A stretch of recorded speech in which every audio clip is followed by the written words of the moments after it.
So ഇന്നത്തെ video എന്ന് പറയുന്നത് ഒരു സ്റ്റഡി വ്ളോഗാണ്. Productive week in my life എന്നൊക്കെ പറയാം. ആൻഡ് ടു ബി ഓണസ്റ്റ് ഞാൻ ഭയങ്കര പ്രൊഡക്റ്റീവായിട്ട് 24 hours പഠിക്കുന്ന ഒരാളല്ല. ആൻഡ് ഇപ്പം തന്നെ ഞാൻ ഒരു ഡേ 1 hour അങ്ങനെ എന്തോ പഠിക്കുകയുള്ളൂ. അതും നമ്മുടെ ബസ്സിലത്തെ ലൈവ് ക്ലാസ്സാണ് കണ്ട് പഠിക്കുന്നത്. സോ അങ്ങനെ ഒരു വീക്ക് ഞാൻ പഠിച്ച കാര്യങ്ങളാണ് ഈ വീഡിയോയിലുള്ളത്. കാരണം എന്താ വെച്ചാൽ ഞാൻ ഒരു ദിവസത്തെ മാത്രം ഇടാമെന്ന് വെച്ച് കഴിഞ്ഞാൽ ദാറ്റ് വെരി ഷോർട്ട് വീഡിയോ. അതുകൊണ്ട് എന്നോട് കുറച്ച് പേര് പറഞ്ഞിട്ടുണ്ടായിരുന്നു ലോങ് വീഡിയോസ് അപ്ലോഡ് ചെയ്യാനായിട്ട്. അതുകൊണ്ട് ഞാൻ വിചാരിച്ചു ഒരു വീക്കത്തെ ഇതായിട്ട് ഇടാമെന്ന്. So first day I am studying biology sexual reproduction in flowering plants ആണ്. ഇത് ബാച്ചത്തെ ലൈവിൻ്റെ സെക്കൻഡ് പാർട്ട് വീഡിയോ ആണെന്ന് തോന്നുന്നു. അതാണ് ഞാൻ കണ്ടുകൊണ്ടിരിക്കുന്നത്. And in this video I will be sharing some useful tips to the +1 students and yes it's based on my experience.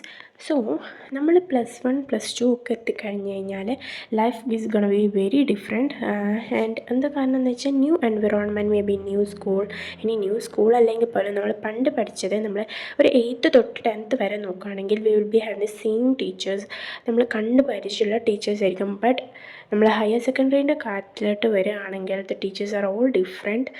എൻ്റെ സ്കൂളത്തെ കാര്യം പറയുകയാണെങ്കിൽ ഭയങ്കര ഫ്രണ്ട്ലി ആയിരുന്ന ടീച്ചേഴ്സായിരുന്നു എൻ്റെ ഹൈസ്കൂളിൽ. ബട്ട് ഹയർ സെക്കൻഡറിയിലോട്ട് വരുമ്പോഴത്തേക്കും ദേ ആർ ഓൾസോ ഡിഫറെൻറ്റ്. ഭയങ്കര ഒരു ഡിഫറെൻറ്റ് എൻവിറോൺമെൻറ്റാണ്. ഞാൻ പഠിച്ച സെയിം സ്കൂളിൽ ഞാൻ പഠിക്കുമ്പോൾ പോലും എനിക്ക് ഭയങ്കര ഡിഫറെൻ്റ് ആയിട്ട് തോന്നുന്നുണ്ടായിരുന്നു.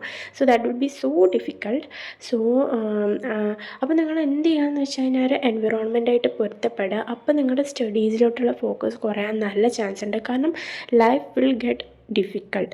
എനിക്ക് എൻ്റെ എക്സ്പീരിയൻസ് ആയിരുന്നു. So don't ever get distracted from your studies. കാരണം ഈ സ്കൂളിലും കാര്യങ്ങളൊക്കെ കുറച്ച് നാൾ കഴിയുമ്പോൾ പക്ക പെർഫെക്റ്റ് ആയിട്ട് വരും.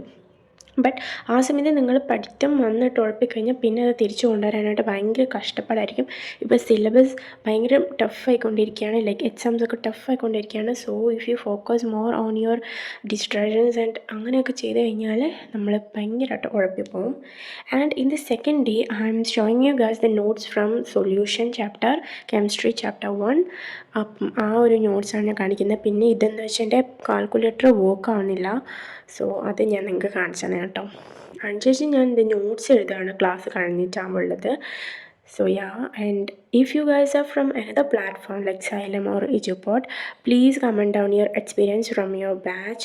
കാരണം എന്താ വെച്ചാൽ എക്സാമിനകത്ത് ക്ലാസ്സസ് തുടങ്ങിയത് May 5th ആൻഡ് സ്റ്റിൽ നമ്മൾ chapter 1 cover ചെയ്യണത്രേ.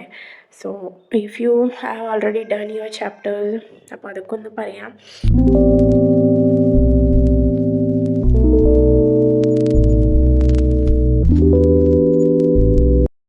If you guys like this video, do share and subscribe and also comment down your suggestions and so on. So അടുത്ത വീഡിയോയിൽ കാണുന്നതായിരിക്കും. Take care. Bye bye.